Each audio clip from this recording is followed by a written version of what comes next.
Set of prayers. Remind me at the end we have to chant the Nrsinga prayer. Tulsidas, you remind me? At the end you have to remind me because I forgot, and now we must do it, and then we'll go into our final kirtan. Avani, I'll also ask you, remind me about Nrsinga prayer at the end. Remind me about the Nrsinga prayer at the end. That's because I want to remember that we should do it. And so I'm asking for help from you guys, because I will not remember on my own. I'll get caught up at the end. And right after class, just say, hey, remember Nrsinga prayer. Got it? Okay. All right, everyone. We are doing Bhagavad Gita, Mukunda. Thank you. Hare Krishna. Jai. This is the garland for the speaker here. Some water. This humble mantra central means. So this is very good.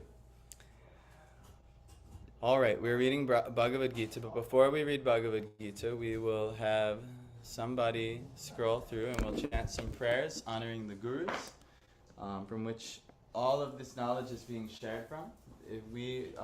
Today's subject matter is called the evidence. What is the evidence that we are basing our knowledge here on? Why are we speak so authoritatively? We say it's like this and it's like this and it's like this, but where are we getting our evidence from? How can we speak so confidently? Why should you listen to us? So that's today's subject matter, actually. But before we get into it,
historically small this week, for whatever reason.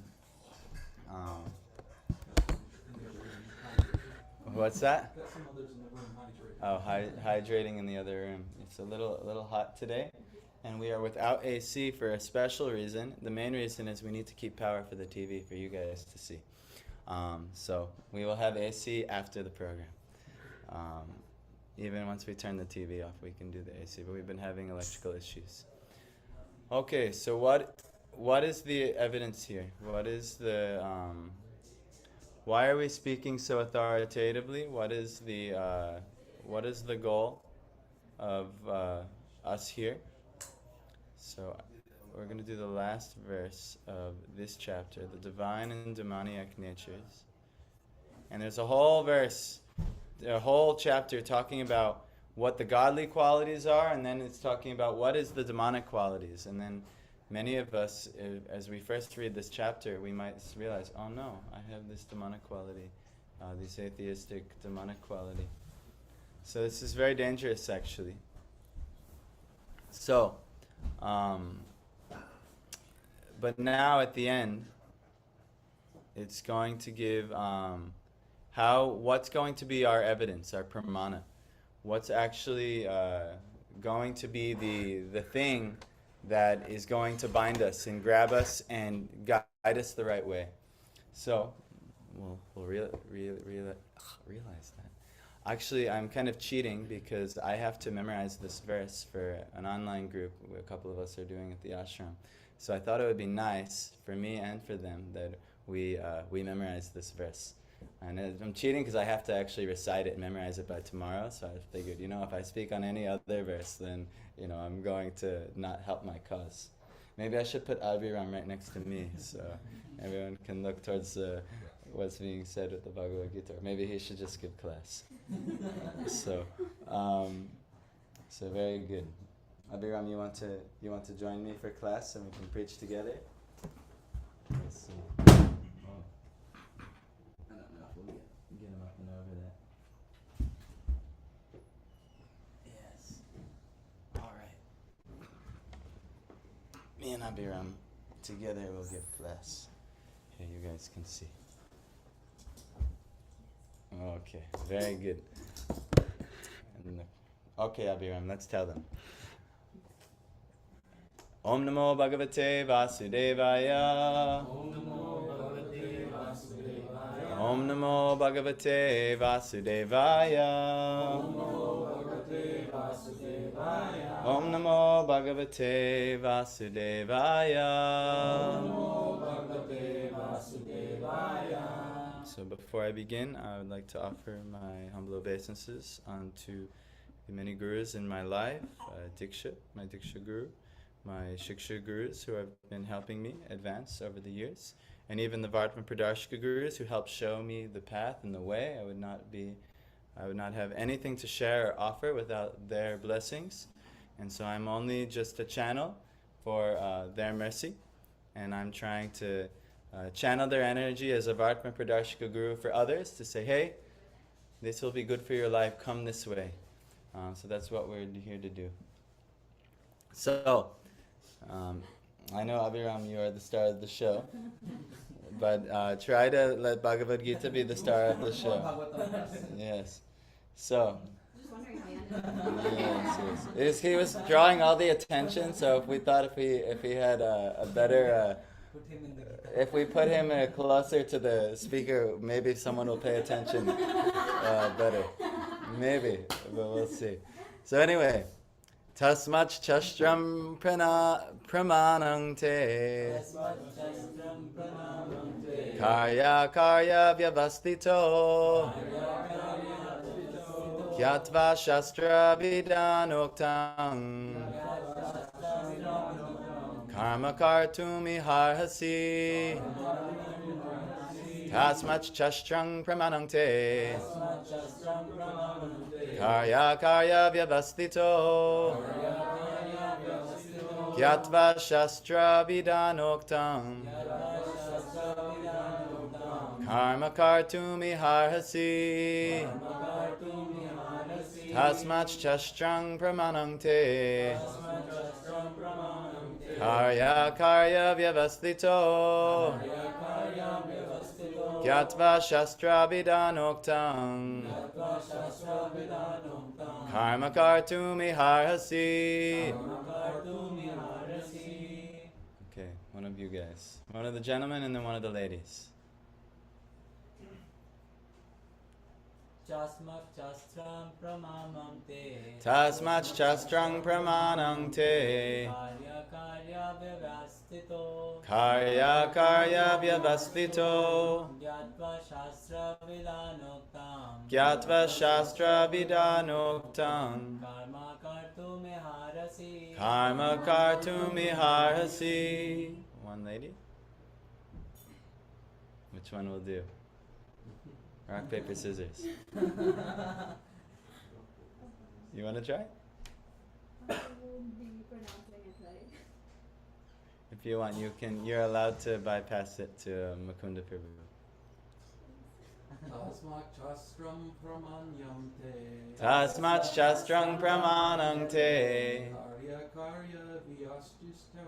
Karya Karya Vyavastito. Gyatva Sastra Vedantam Kam. Gyatva Shastra Vidanoktam. Karma Kartum Irahasi. Karma Kartum Iharasi.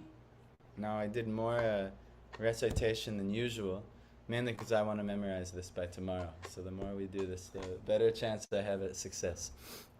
So, Tasmat, therefore, Shastram, scriptures, Pramanam, evidence, Te, your, Karya, duty, Akarya, forbidden activities, Vyavastito, in determining, Gyatva, knowing, Shastra, of scripture, Vidana, regulations, Uktam, as declared, Karma, work, Kartum, to do, Iha, Iha arhasi, you should do it. Okay, translation. One should understand, what you could say, One should understand what is duty and what is not duty what is not due by the regulations by the regulations of the scriptures. of the scriptures. Knowing such rules Such rules and regulations, and regulations, one should act one should act so that he may so that he may gradually be elevated. gradually be elevated. Very good. Purport. As stated, good purport. As stated in the 15th chapter, all the rules and regulations of the Vedas are meant for knowing Krishna.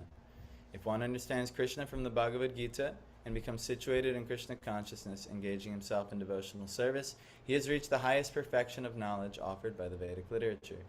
Lord Chaitanya Mahaprabhu made this process very easy. He asked people simply to chant Hare Krishna, Krishna Krishna, Hare Hare, Hare Rama, Rama Rama, Hare Hare, and to engage in the devotional service of the Lord and eat the remnants of the foodstuff offered to the deity. What's that called? Prasadam, yes. One who is directly engaged in all these devotional activities is to be understood as having studied all Vedic literature. He has come to the conclusion perfectly. Of course, for the ordinary persons who are not in Krishna consciousness, who are not engaged in devotional service, what is to be done and what is not to be done must be decided by the injunctions of the Vedas. One should act accordingly without argument. That is called following the principles of Shastra, or Scripture. Shastra is without the four principal defects that are visible in the conditioned soul: imperfect senses, the propensity for cheating, and the certainty of committing mistakes. So Shastra is without these four principal defects. We are with these four principal defects. So we have imperfect senses. We are trying to measure this. But if you see, okay, who here is a scientist? Anyone like science? Anyone like science here? I have a few PhDs in the house right now. Avani's a PhD, Parth is a PhD. I would hope you guys like science, being in the PhD field of life. So, our modern scientists, they have very, very impressive technologies that can enhance what we can see and hear. You agree? Like a telescope, a microscope. You've heard of these technologies before? Yes. Tanmay has also heard.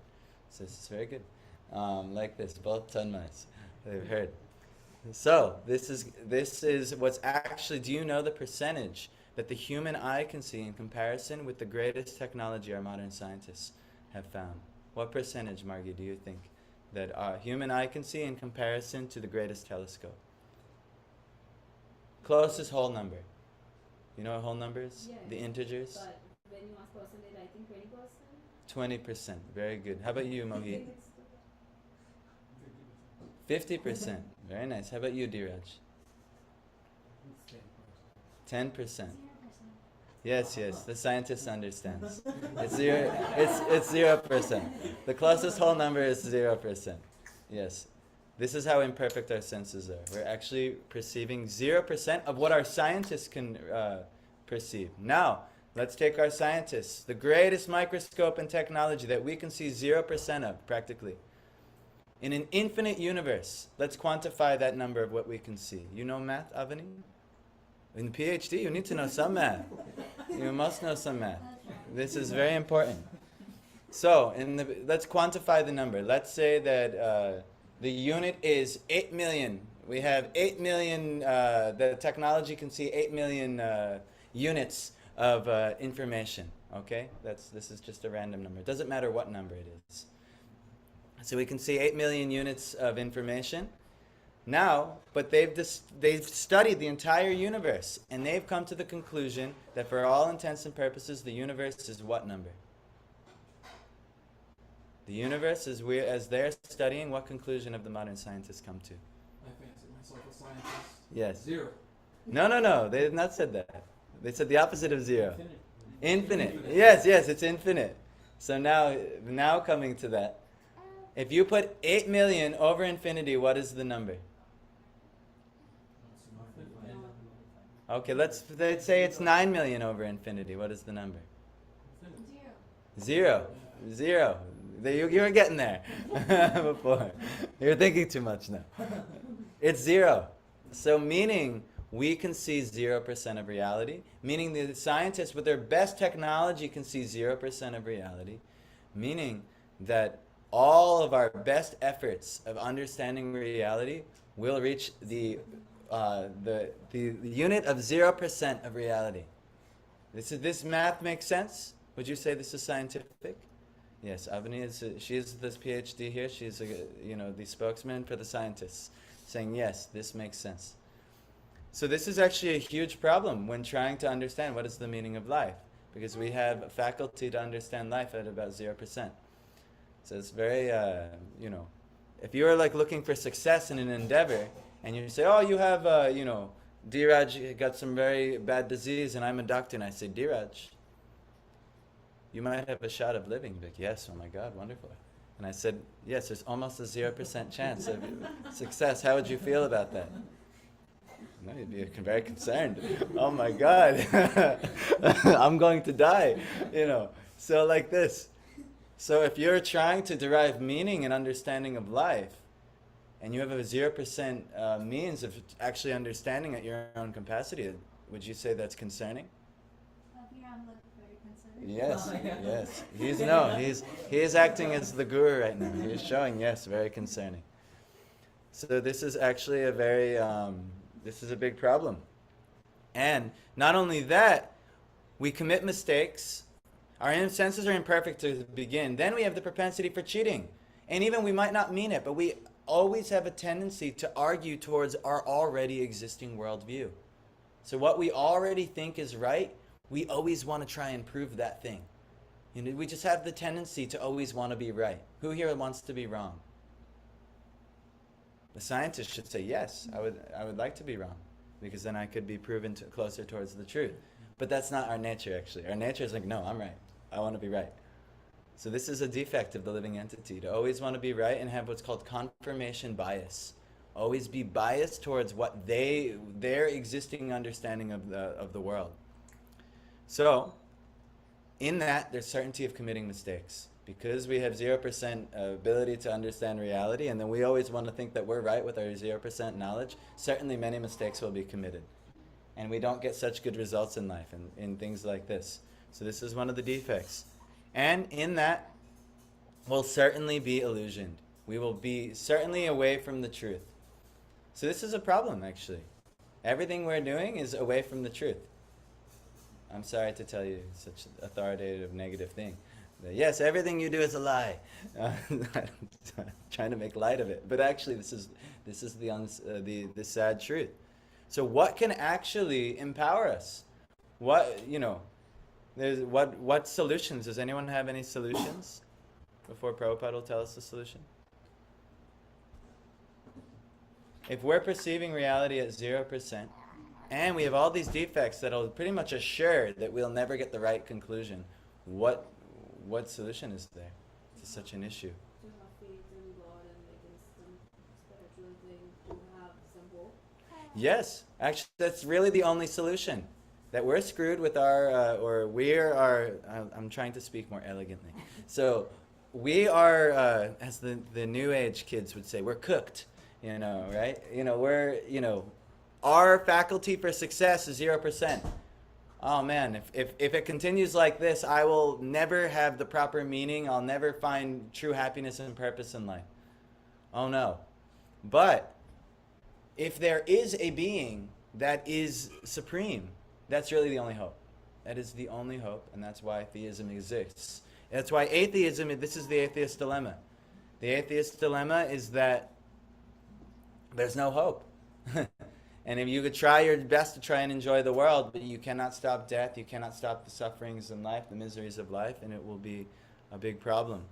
So actually, there's two things we have to assume. One, if there's any hope, like you said, there should be a God. There should be a God who's all-knowing, all-powerful, who can help reveal and give hope to the living entities who are scientifically proven we're not in good standing with a 0% faculty for understanding life. So one, that there's a God. And then two, that God would be so kind as to help us and give us something divine and give us wisdom, and that we can actually go forward and make advancement and find deeper meaning and find the absolute truth in life. So these assumptions have to be there. If these assumptions are not there, then there's just no hope, and it's going to be chaos, and life will have no meaning, no purpose, and might as well eat as much ghee until you die. You try and get as much, this is the conclusion of the Vedic atheism called of Charvaka Rishi. Don't believe in God, just have as much sense gratification as possible. And you know what? Get yourself in as much debt as possible that because you won't have to pay it back in the next life, and then when you die, no problem. I'm not recommending this. This is not a good solution, actually. This is the atheistic solution. Have as much pleasure as you possibly can before it's all ruined at death, because it will be ruined. Anyone here who's they say it's as sure as what? If something's 100% sure, they say it's as sure as what? Death and taxes. Mukunda added taxes, but I will say taxes are pretty sure from what I've understood. Maybe Abhiram doesn't pay taxes, but his dad has to pay taxes for him. But anyway, and his mom too. So like this, as sure as death, they say, means 100% sure.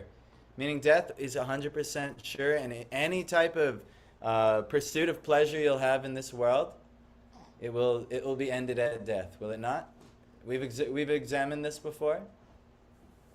Maybe great-grandma's happiness in family pursuits. Did it end or no? Yes, everyone has noticed. Everyone's great-grandma. Anyone still have a great-grandmother? Only Abhiram. Abhiram has a great-grandmother. But yes, I don't even have one grandmother left, actually, in this life at least. Many lifetimes I have many grandmothers. But so like this is our this is a big problem. One, the first assumption, if there's any hope, there must be a God. There must be a being who's beyond these defects. And two, the next assumption being he is giving some way, some codes of life that we can follow, and that we can make advancement, we can have hope, we can have salvation. Right? This is called Shastra, the scriptures. So this is what a bona fide scripture is. These are the codes of God. So this is what Krishna is saying. This is what we should do. You should understand what is your duty and what is not duty by the regulations of the scriptures. And knowing such rules and regulations, one should act so that he may be gradually elevated. Now Krishna is saying this. Now Prabhupada is giving the more advanced teaching of Krishna in the purport. He's saying, don't worry so much about trying to understand every rule and regulation of the scriptures. You just surrender unto Krishna. You call out to Krishna, he'll take care of everything. That's the higher understanding. And actually, that's the conclusion of the Shastras. Actually, we memorized the verse last week of Bhaktivinoda Thakur, of the teachings of Chaitanya Mahaprabhu. And the first line goes, let's see if I remember it. I'm on the spot now. Amnaya praha tattvang harim iha paramang Sarva Shakting Risabdhi.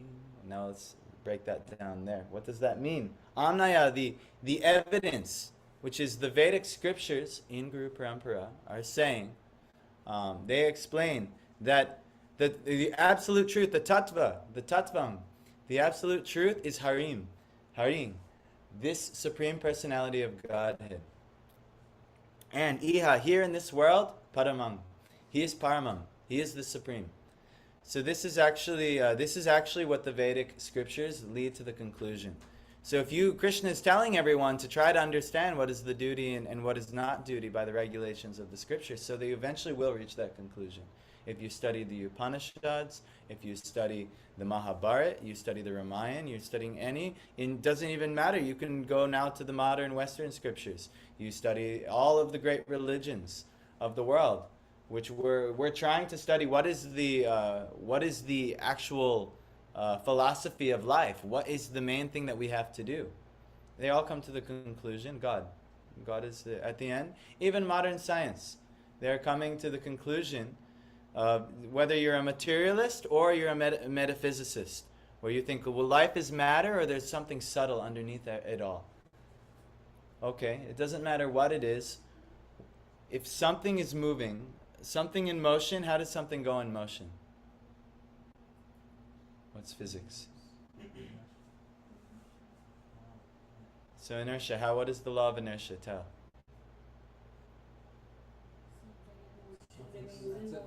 Yes, in order for something to stay in motion, it has to be set in motion. And that's how everything. So now everything we're seeing is in motion. Okay? Yes, we agree, scientists? We agree? Everything is in motion, everything's moving, the sun and the moon and everything, whether we're moving or they're moving, it doesn't matter, everything's moving. Yes? Right? So everything's moving.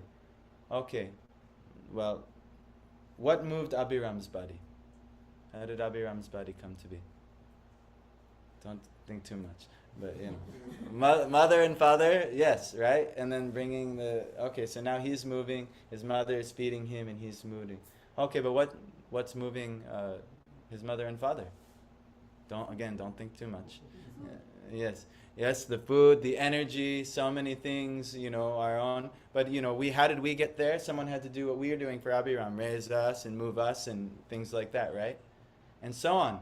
So you keep asking the question, well, what moved that? And well, what moved that? And what moved that? What moved that? What will you get to eventually? What's the conclusion? At the end of the day, that's the only scientific conclusion you can reach to. You have to infer something has moved something before that. We can study the law of motion. So it's not just a chaotic randomness that everything's just moving. There has to be a mover, and he has to have a special quality. He has to be unneeded to be moved by something else. Everything else has to be moved by one.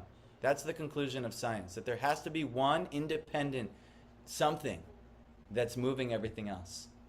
That's what you can infer with science. How can everything is dependent on something else to move it. That means there must be one at the root, one that doesn't need moving. Okay, now let's go from a materialistic standpoint. Let's break down all of the atoms. What are they looking for with this Higgs? I almost ruined it. What are they looking up with this Large Hadron Collider, in which they worship Shiva at the place? But in this big scientific Large Hadron, you've heard of this thing? This thing they're blasting atoms against each other, and this CERN, it's called. It's like a very, very expensive scientific project in Switzerland. You've heard of this before? It's like pretty much the pinnacle of science in the material world. But they're looking for something very special. They're trying to break apart all of the atoms and find, yes, the Higgs boson, they call it, or they nicknamed it the God particle. Why? Because everything is consisted of parts. And if they discover, there's, like a scientist can use their telescopes and they can find, this arm isn't just an arm. It's composed of trillions of little parts, cells and this, that, and the other. And then the cells are composed of trillions of little parts, like the mitochondria, which is what? Yes, everyone has been indoctrinated with this thing. It's the powerhouse of the cell. Well, what's the mitochondria made out of? And it's composed of, this, that, and the other thing. And they try and find what are the parts. And then they come to the atomic level. And what are the atoms made out of? Well, so every atom now there's finding has a nucleus, and then there's protons, and then there's neutrons, and then what are they made out of? All right, well now we theorize we can't actually see them, but there's these quarks and things like that. Well, what's that made out of? At some point, when you're trying to break everything down, and at the end, you know what you have to find? Something that is the foundation of everything. Again, qualities of God. Even no matter what way you look in science, everyone's looking, and eventually the conclusion has to be God. There has to be some indivisible, foundational unit that's sustaining everything. So actually, the conclusion will always come to be there has to be this unified either substance or presence or consciousness. These are all qualities attributed to God. So actually all the religions got it right.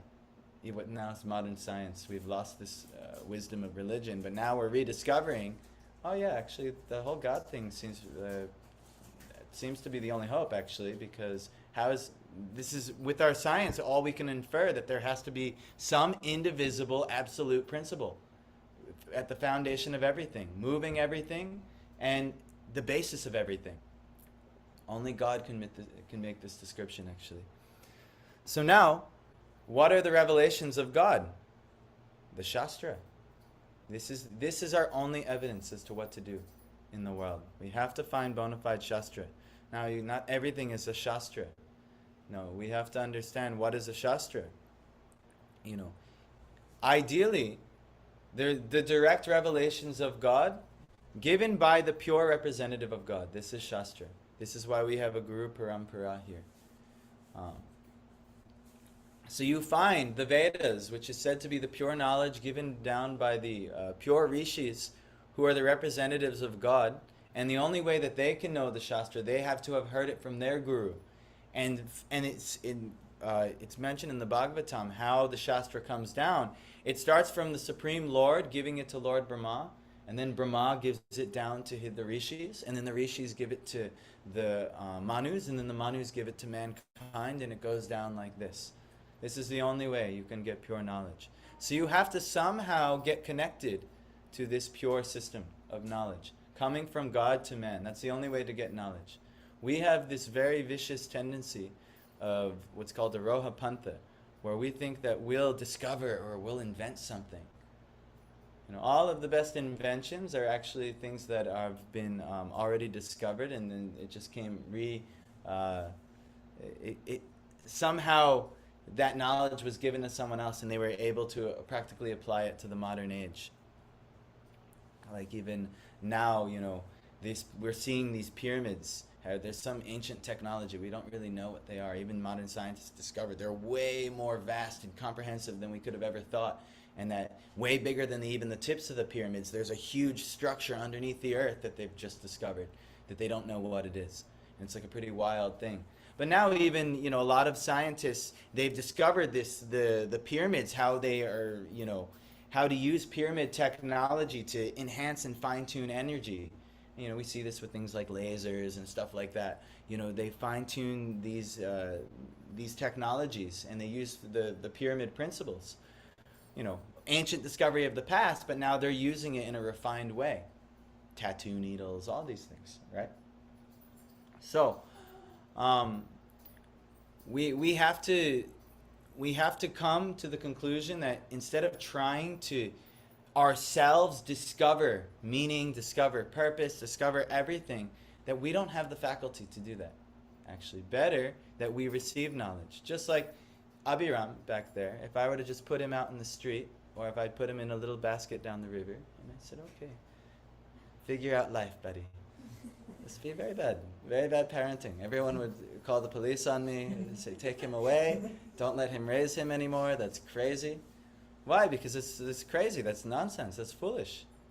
So why, in our pursuit of life, why do we just ourselves hop down the river and say, okay, I don't need to take guidance, I don't need to take parenting, I don't need to take guidance on what I will do in life. Here I'm going down the river, I'll figure it out. Everyone knows to send the boy down the river is not a good idea. Maybe he will live, but maybe he'll be raised by wolves, or maybe he'll be raised by monkeys, or who knows what will happen. Maybe he'll live, maybe he won't, maybe something will just eat him, and that would be it. But why do we Yeah. Yes, I'm wearing his mother. But why do we ourselves, we just send ourselves down the cosmic river, and we think, yes, I'll figure out life. Does anyone live by that philosophy? I'll figure it out later. I don't need to, what am I going to do today? I'll see. I'll figure it out. We should have some guidance. Do you not? Does this make sense? Yes. Does anyone know the inherent meaning of life? Someone tell me the meaning of life.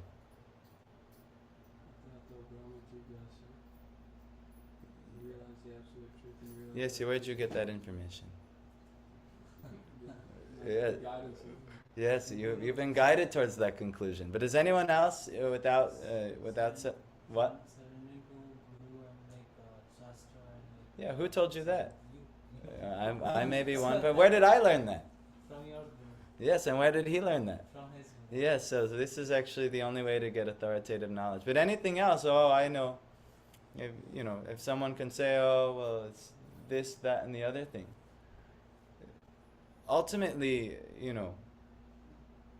how do you can say, how do you know? Why did you come to that conclusion?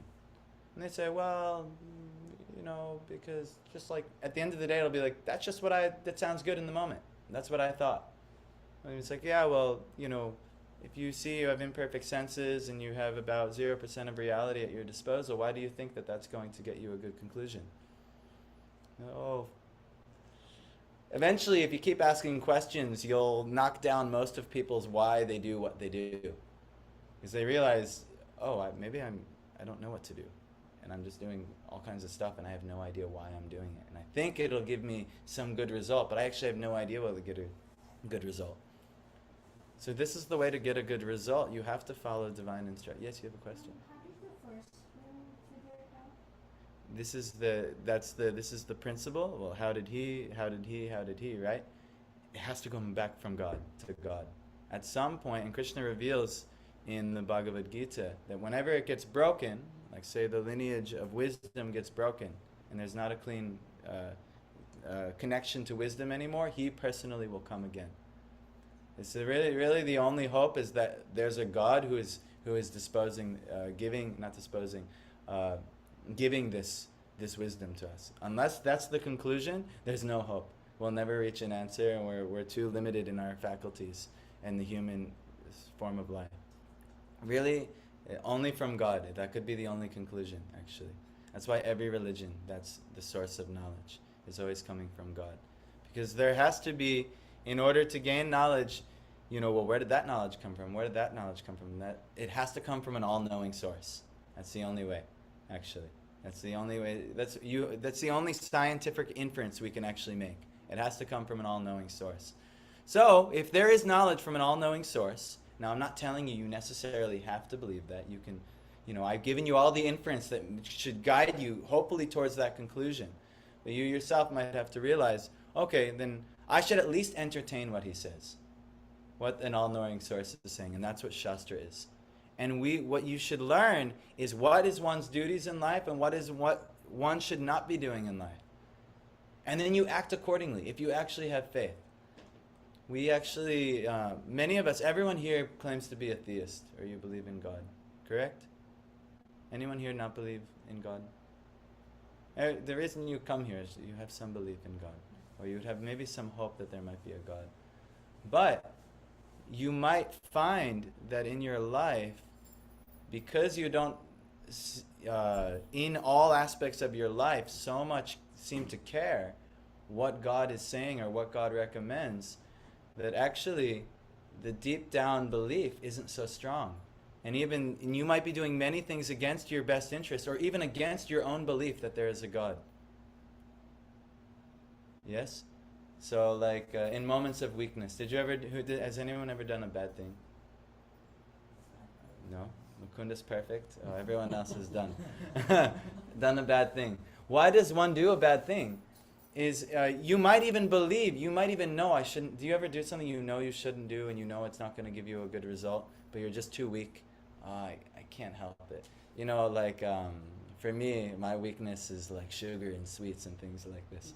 And I have a tendency to overeat these sweets and things like that. Even though I know it's going to give me a bad result, I know it can't make me happy. I know it's, you know, and now this isn't such a bad thing, you know. But so like that, some people, they cheat on their partner. Some people, they they steal. Some people, they do this, that, and they have this weakness, and they just can't, you know, they believe in morality, they believe in God's way, and they know, but they're too weak. So that could be us. And if we don't have strong enough faith and strong enough realization that following God will be the best and absolute thing for us, we'll be weak in these moments and we'll fall into nonsense. And even though we know it's against our best interest, maybe we can't exactly put all of our, you know, faculties together and really do the devotional thing we should be doing, you know. So like this. But if you hear, this is the benediction of Guru. Now, not everyone, and then you can go into a panic at the end of today. I don't have a Guru, what am I going to do? Blah, blah, blah.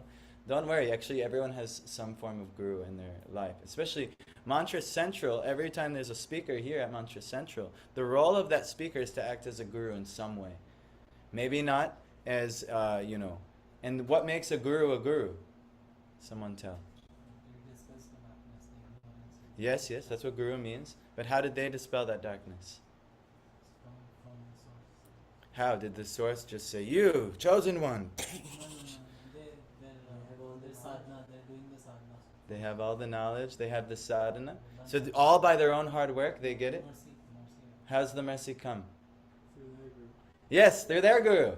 Their Guru dispelled the darkness of them, and then from the capacity that their Guru dispelled the darkness of them, they can then dispel the darkness of others.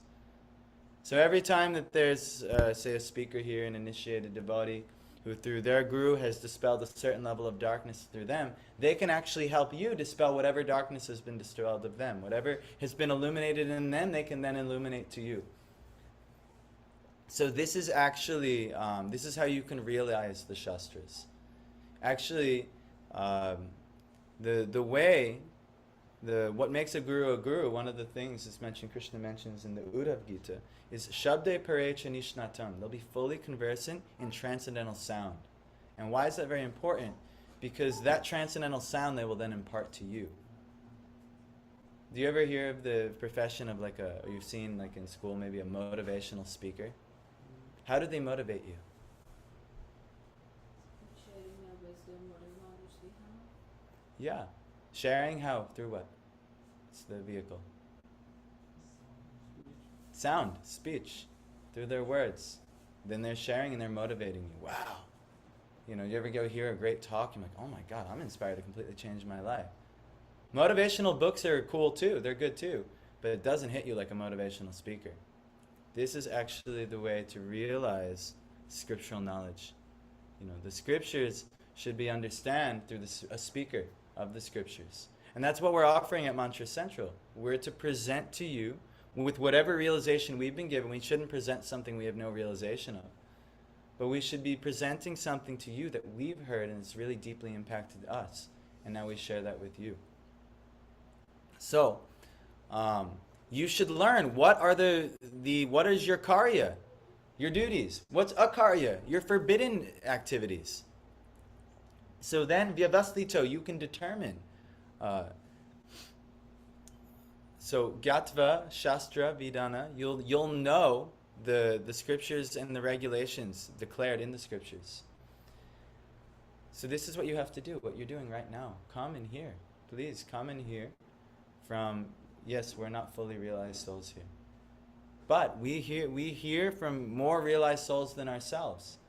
And come and hear and develop these higher conclusions, and you'll have hope as to what you can do, because it's coming from the Lord. What we're at Mantra Central, what we're offering is we're offering a connection to the knowledge of God, a connection to God actually. And yes, you can try and connect all by yourself in meditation and in prayer, no problem. You can try, but the way that the Lord gives His mercy is through His prophets, is through his saints and his sages. And this is the service of the living entities. You know, there's no need actually for any individual existence, any purpose other than to serve God. So he's giving his devotees something to do. That's why the devotee does what they do, because they know it's pleasing to God, and ultimately the Lord, he gives the devotee opportunity to serve. So the Lord's not just going to do everything all by himself, or there's no point to create existence. The exchange of love is the purpose of existence, actually. This is the declaration of the Vedas. This is the exchange of love. This is the sadhyam, the goal of every living entity, is to have love with that original being, and with that being's representatives, the other living entities who are liberated. So we tell you to come with the devotees, right? There's a teaching we do on Wednesday called the Upadeshamrita. It gives guidance from the scriptures, actually from the Mahabharata, what you should do, vacho vegam, manasakroda vegam, controlling the speech, controlling the urges of the mind to just do what it wants to do and try to make advancement all on its own, instead of coming and hearing from the Lord and his representatives instead. Kroda, getting angry because your enjoyment's being stifled. You know, it's telling us to control these urges, controlling the tongue, controlling the belly, controlling the genitals. You know, using all these things in service for the Lord, as opposed to just, no, I just want to do these things. I'll have unrestricted sex. I'll have unrestricted eating. I'll do whatever I want in the world. You can try. Do you think it will give a good result or not? No, it will not give a good result. You see, look at people who are, very horrible things, but rapists and pedophiles and all these things, or all these celebrities at these PDD parties that he's going to get away with it looks like. But who cares? You know, all these things that, they do. Does it give them a good result? No. Pedophiles go to jail, rapists go to jail, things like this, because they're not controlling themselves in their desires. But more sophisticated humans say, no, I'll control myself and I'll do a little bit more. The more you control yourself, the more chance of happiness is given for you. So those who have no control, they fall to weakness more and more and more and more. Then they find themselves in all kinds of calamitous situations. And one who's committed to doing activities which are forbidden by the scriptures. This is actually, the whole chapter was on there, called demonic. And actually, what is the symptom of a demon? What is an asura? Not demon's not someone with fangs and pointy ears and things like that. What is a demon? What is their underlying characteristic? Yes, but why would they do that which is unfavorable to God? Yes, all they want to do is enjoy, but why would they think that they can enjoy without overriding the rules and regulations given by God? Some might think they're God themselves. Yes, but why would they think they're God themselves? Yes. Yes. Because they believe that there is no God, actually. That's what makes a demon a demon. That's what makes somebody. But actually, if we evaluate our life and our activities, we might see that, I am in this moment, I'm acting like I don't believe in God. And we get distracted all the time, and we do many things without realization of God. And without realization, would God want me to do this? That's why the Christians, they wear these bracelets that say WWJD. What would Jesus do? Right? You've seen this before? You know, no, maybe you haven't. In India, it's not as prominent. But here in the West, when I grew up, we'd get these bracelets, and you get WWJD. What would Jesus do? Just to remind you, what would Jesus do? And it's good, because it's actually kind of a reminder of the scriptures. What would Jesus want you to do? But this is actually what we should base we went through the whole evidence that, based on our basic situation here, we are cooked. We have no good faculty for understanding the deeper meaning of life as it is. We have scientifically 0% of ability to understand reality.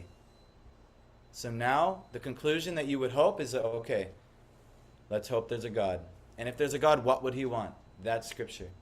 And then you should read these scriptures, and you know, they should resonate. You should read them, but even more important than reading them is what? What's that, Dheeraj? Resonate, but even how would you resonate with them? What's really going to motivate you? Yes, understand that. But how, if you have 0% ability to understand reality, so you take a book that has the scriptures and you read it, how will you get something from it? It's so deep. Following it. Well, you can try and follow it, but how will you even know how to follow it with the 0% basis of understanding it? Somebody who lives life according to Yes. Shastras and Yes, somebody who understands it has to show you. So even more important than reading is coming under the guidance of somebody who can show you. This is the Guru Parampara system. This is the ultimate evidence, is the Shastras. And now you should understand, well, how does anyone know the 3-tier checklist? How do you know if what I can claim to be a guru? Yes, I'm a guru now. Yes. Even though my job is to actually be a representative of guru in some way, at least Vartama Pradashika, to show you the way. Okay, but how do you test what I'm saying is right? There's 2 tests. Preeti, Niranjan, Mihir, Hare Krishna. What are the tests for how what a guru is saying is correct? What they're saying has to be true, and it always has to be true. Yeah, what they're saying has to be true, but how will we even determine that? Shastra, Guru and Sadhu. Sadhu. Yes. It should align. That's correct. They should all align. What the guru is saying, others, the Shastra should be saying. He should be quoting from some Shastra. And there's many Sadhguru and many so-called gurus say, no, there is no Shastra. Big red flag, you should run. Run from these type of teachings. No, it should, the Lord himself, there should be evidence that the Lord is presenting this thing. A guru should be presenting something that the Lord is offering. And then others who are following also in a sincere way from in a Guru Parampara system should have reached the same conclusions. So the Guru should not be saying anything different than what other sadhus following the Shastras are saying and what the Shastra says. This is the test, then you know. If a Guru is speaking, I'm speaking something, and then you go and you read the books later, and it says, wait, he said this, but... And he can't, it says the exact opposite thing here. Then it should be a red flag. Maybe what he's saying is something is off. Or what a guru is saying, and then other sadhus are also study the Shastra. They're saying, no, they're saying the exact opposite thing. Oh. Okay, then you have to figure out who is right. How do you figure it out? You go to the Shastra. The Shastra is the ultimate evidence. But you cannot study the Shastra alone. You cannot just think, I got a book. I've got Prabhupada's books. Everything's in Prabhupada's books. This is actually a huge misconception. And even though in my organization, many times you could see gurus, many people will say this thing, but actually it's not proper. The books can be understood in parampara, meaning it has to be understood through a living representative. So, what is being offered at Mantra Central is whatever little thing I've learned from my gurus in my life, I can only share that with you. So and so on. If Mukunda is speaking, the same thing, that he's learned from his Shiksha and Diksha gurus, and even Vartama Pradashika gurus. So this is actually the real benediction. If you want to actually approach the knowledge of God, you must come where it is being shared, that knowledge, and it can be revealed unto you. There is really no other way. That's it. You must come in the association of sadhus, and the sadhu, one who has been gifted the truth, can then reveal the truth unto you. Otherwise, you will not privately study and get the truth. Why? As Prabhupada was mentioning, in here, these defects, we have imperfect senses. We studied, we've got a 0% shot of understanding reality with our current faculties. We have the propensity for cheating. We have confirmation bias. Whatever we think, we want to, we always are trying to impose our opinion on the situation. We always want to think we're right or we know something. We will cheat ourselves and we'll cheat others, trying to always propagate our own opinions of life. In that, we will certainly make mistakes. We'll make all kinds of mistakes and we'll be an illusion. These are the defects of the living entity. So Prabhupada's saying, therefore the rules and regulations are described in the Shastra being above these defects are accepted without alteration by all great saints, acharyas, and great souls. Meaning that the Shastras are that which is given by God and they're beyond these defects. In India, there are many parties of spiritual understanding, generally classified as two, the impersonalist and the personalist. Both of them, however, lead their lives according to the principles of the Vedas. Without following the principles of the scriptures, one cannot elevate himself to the perfectional stage. One who actually, therefore, understands the purport of the Shastras is considered fortunate. So it doesn't even matter if you're in the impersonalist class or the personalist class, the evidence is Shastra. You have to, and it's not on your own study. You cannot do it on your own.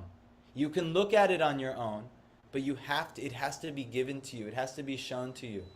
Just like, what do you study, Avani? School psychology. School psychology. So why are you going in a PhD program? You can just order all the books online. Because then I won't have the credential. Oh, credentials? What do you mean? You're plenty. You have so much credentials on your own. Just study the books. Does that make sense? No, I'm misleading you. I'm telling you the wrong thing. No, why are you going in this program? Just study yourself. You'll do fine. Why? Because you'll make a mistake. You'll misinterpret it. So similarly, if we just give you, everything's in Prabhupada's books. Even Prabhupada's purports, which make things very clear. Because of our confirmation bias and our cheating propensity, we will misunderstand it. So it has to be understood in Guru Parampara. From Guru, and it had to be revealed to him via his Guru, and so on. Or her via her Guru, and so on. So this is how we have to understand things. This is the importance of Shravanam, coming to hear. Not just, And even ourselves, if we listen to a lecture online, like Tulsi was sharing with me, yes, don't worry, I'm listening to lectures. And I said, yes, you still have to worry. You should still be coming and hearing. Why? Because what is one of the functions of a guru is plavam sukalpam guru karnadara. This human body is a boat which is well designed, and it's designed to be navigated, Krishna is saying in Uddhav Gita, by Guru Karnadara, through the ear. That is how the Guru navigates you. If you're not hearing, if you're not regularly hearing, you're making a grave blunder in your life. You should find at least a Shiksha Guru. A Shiksha Guru means someone who is more advanced than you. Someone who has heard from their Guru something more than you've heard, and what they share will be revelation to you. You should find at least this in your life. And then, if there's and maybe that Shiksha Guru, because actually we all can be called to be a Shiksha Guru. Like Mukunda, for many of you, can be a Shiksha Guru. Even Tulsidas, who has been initiated and living here at the ashram, if you ask him many things, he can reveal some type of Shiksha to you. But even, let's say, Tulsidas, if I say, all right, Tulsidas, I want you to be the Guru for Mohi. You'll be like, no, Prabhu, you do it, like that. And then I'll be like, no, I cannot do that. I've got a Guru for you. And like that, we'll hand you up. Because we'll realize, I'll make too many mistakes. I'm not ready for such a responsibility. But there are some things that we can share. There's some realizations we have and we can share. So you have to come and find those who have more realization than you. This is the only way you can get more realization. It's not on your own private study. Right, Priti? For your students, if they just study all on their own and they don't check in with you, who might be more educated and has been educated by others on the subject matter, you'll be like, these stupid students. Why are they doing like this? Why are they trying to do everything on their own? So similarly, in spiritual life, it's the same way. You cannot do it on your own. You need guidance. You need Guru. At least Vartma Pradarshika Guru, someone showing. But you need prominent Shiksha in your life. Someone who can give you instruction. Now you can check. You can say, okay, Ramdas is telling me many things, but now he's saying that, yes, please fill up his bank account and pay the mortgage and, cook him food and doing this. Why is he telling me all that? Is that bona fide? No, it's not bona fide. You should check with the Shastras. Like this, you should always understand, that, okay, all right, well, I'm going to surrender to Ramdas here. But then now Ramdas is telling me some really strange things. That he needs to buy Abhiram clothes and all these things like this. Then you're like, no, that doesn't make sense. So you should check with the Shastras. That's what the Shastra is for. And a bona fide Guru will be following the Shastras. And he will recommend that, to follow the Shastras. So that's why we're reading the Shastras here. In human society, aversion to the principles of understanding the Supreme Personality of Godhead is the cause of all fall downs. So all mishaps and fall downs in life is just aversion to the principles of understanding the Lord. Aversion to the conclusions of the Shastras. That is the greatest offense of human life. Therefore, Maya, the material energy of the Supreme Personality of God, is always giving us trouble in the shape of the threefold miseries. Do you know what the threefold miseries are? You're experiencing them every day. Anyone ever have a headache? Toothache? Depression? That's the first one. Adhyatmic misery. The misery of your body and mind. You, even if everything else is going okay in life, I've got this killer headache. Everything else is, my bank balance is fine, my friendships are fine, my kids love me, everything's fine, but oh my God, I have this headache. Adhyatmic misery. You cannot avoid all these things. Then, even if everything's fine in your own body, then adibhotic miseries. My body's fine, I go outside, it's getting late. Ow! Ooh. Oh my God, mosquitoes biting me. Other living entities coming and harassing you, giving you a problem. Adibhotic miseries. Even if everything's fine in your own situation, body and mind is good, something else will come and nick at you. Oh my God. Like this. Then, even if everything else is going fine, no living entities, my body's fine. Oh my God, heat wave. It's so hot.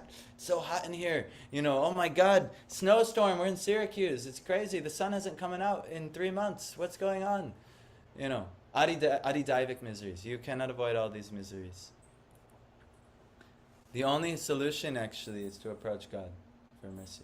The only solution. This material energy is constituted of 3 modes of material nature. One has to raise himself, at least to the mode of goodness, before the path of understanding the Supreme Lord can be opened. So right now you all have the opportunity.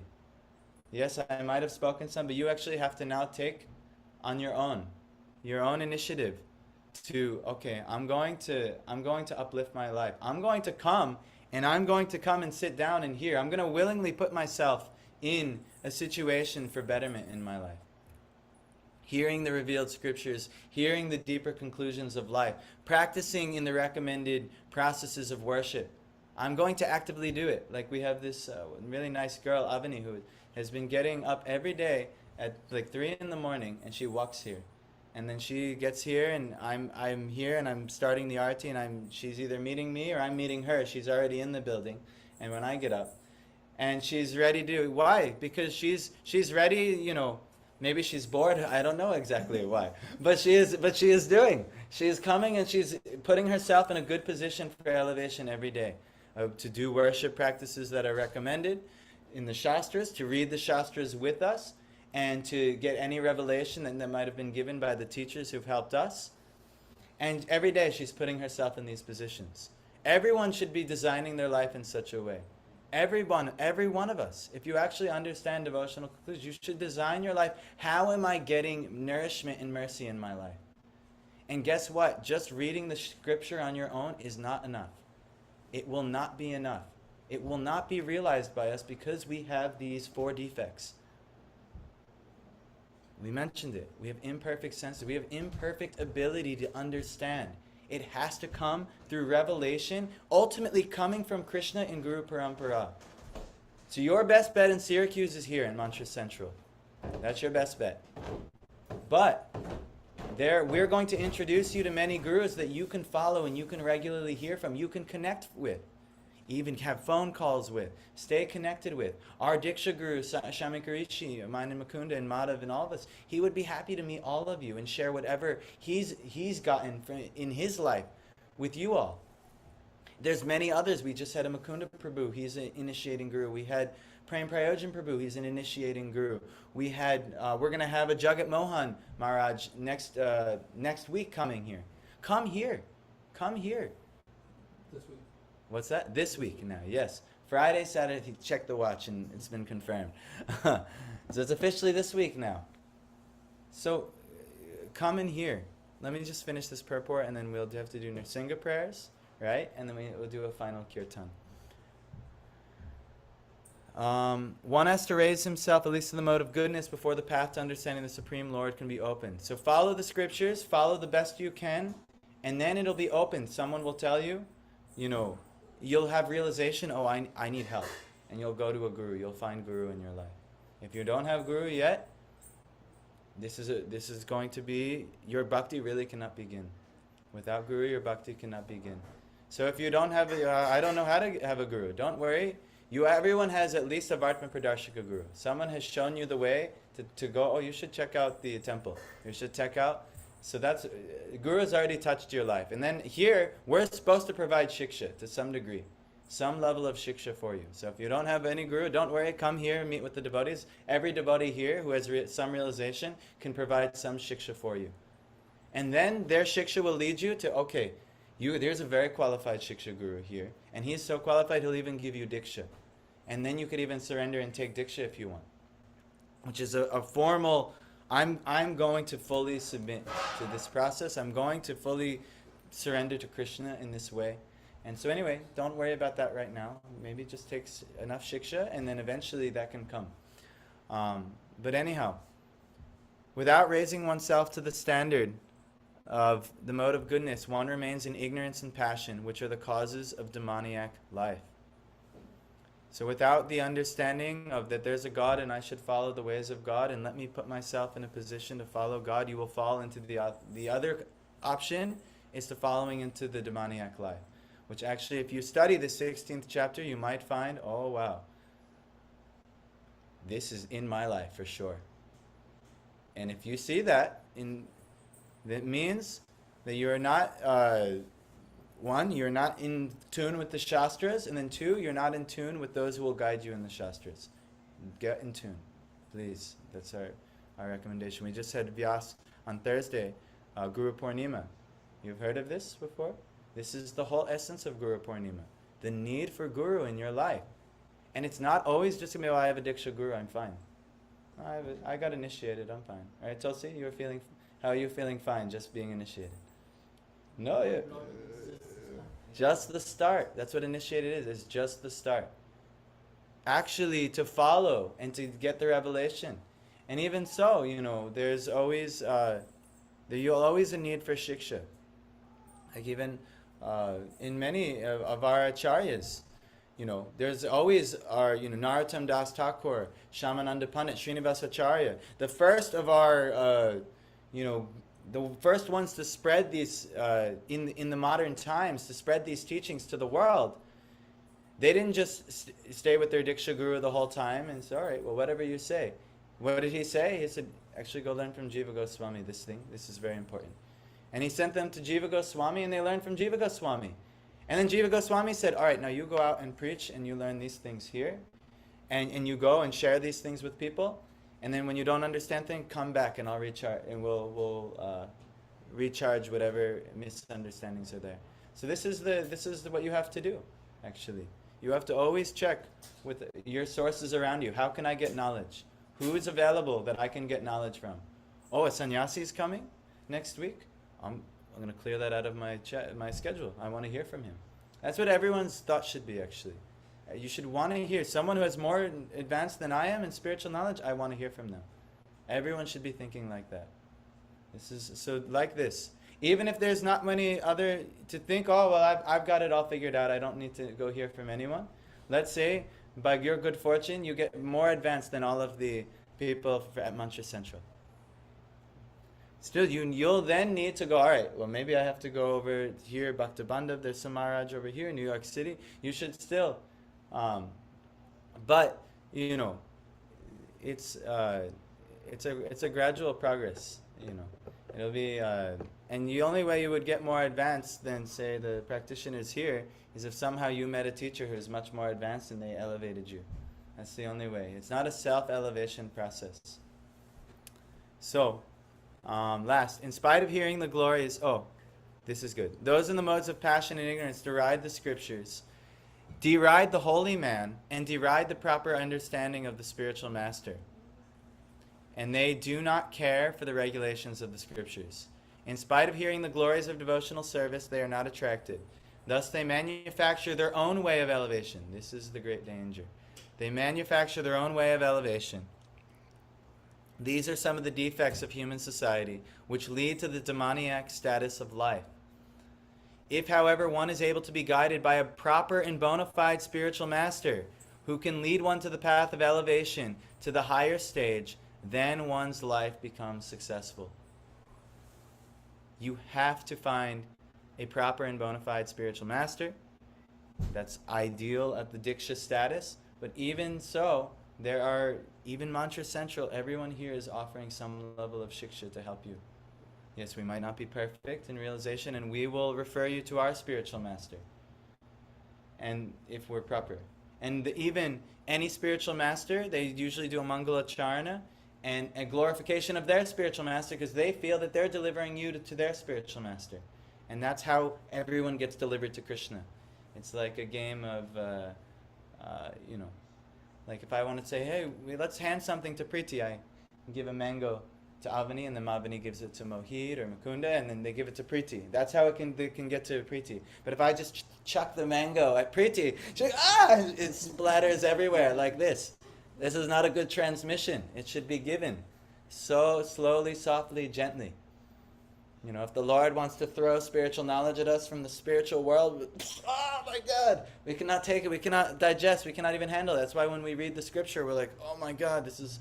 But there can be someone who can very elegantly present that to them.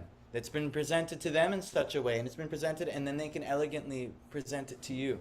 Gently. They understand you. They understand your faults and your defects, and okay, yes, no problem. Try and understand like this, and they'll help you. You need this. Everyone needs this in our lives. So I'll end here.